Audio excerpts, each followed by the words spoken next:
mountains are aflame each fall. The autumn wind blows the gold and crimson boughs like a heaving bonfire. You may have noticed a lot of scarlet shrubs near the parking lot at the beginning of this trail. They're Japanese maples.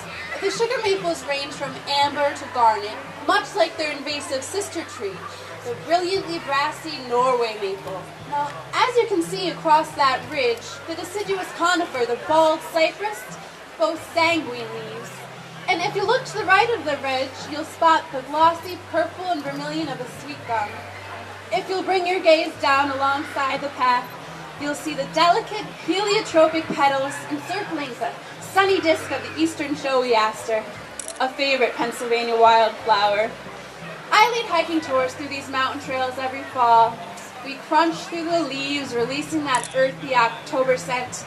I point out tracks: rabbit, white-tailed deer, sometimes bear, coyote, even big cats. Occasionally we'll see antler rubbings from rutting bucks or some small mammals scat. Hikers love when red-spotted newts dart across the path. I remind them to watch their feet for a dash of rust or reddish gold flashing by. Many hikers are already looking for a glimpse of gold or rust along the paths. The fiery foliage isn't all that brings attention to these mountains. Legend has it there's buried treasure in a cavern known as Indian Cave.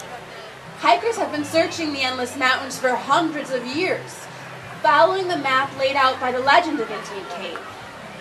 In the mid-19th century, a local 49er by the name of Davis headed west for the gold rush.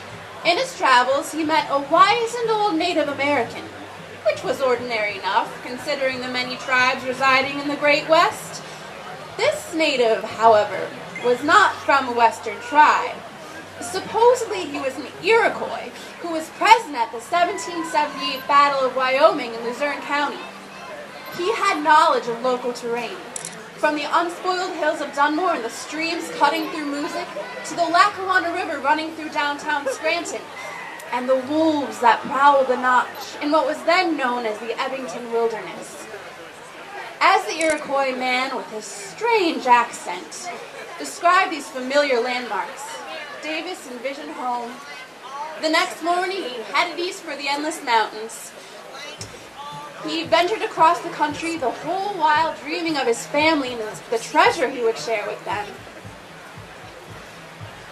Davis began envisioning the path laid out by the other native. He saw it in his sleep.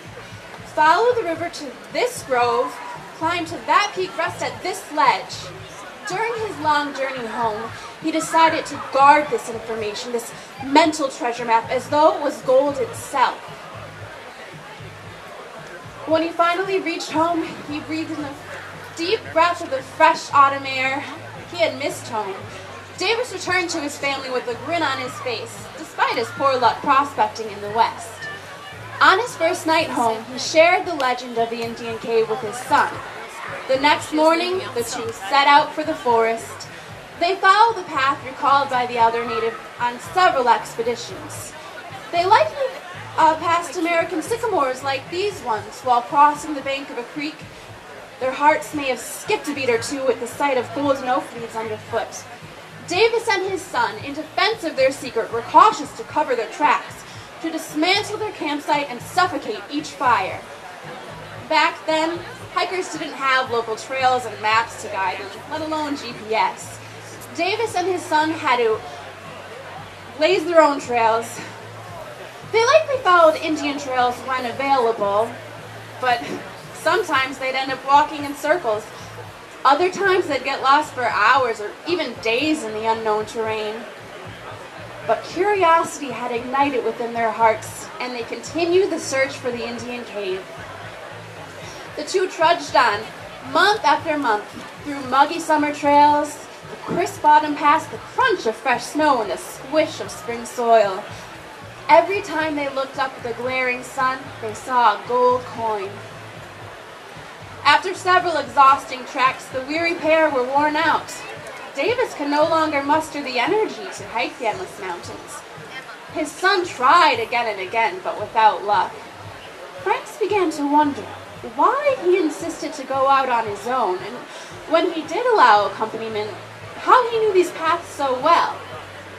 He told stories of how he and his father loved the outdoors. Every time they went out for a walk, they'd get to philosophizing about the West and the gold rush. Before they knew it, the sun was setting and it was time to build a fire. His friend's eyes glowed like the ember of the campfire. Everyone knew Davis had returned home empty-handed from the gold rush. Everyone wondered what he was doing in the mountains. If he hadn't found any gold, what would they be talking about? Maybe Davis and his son weren't philosophizing. Maybe they were prospecting.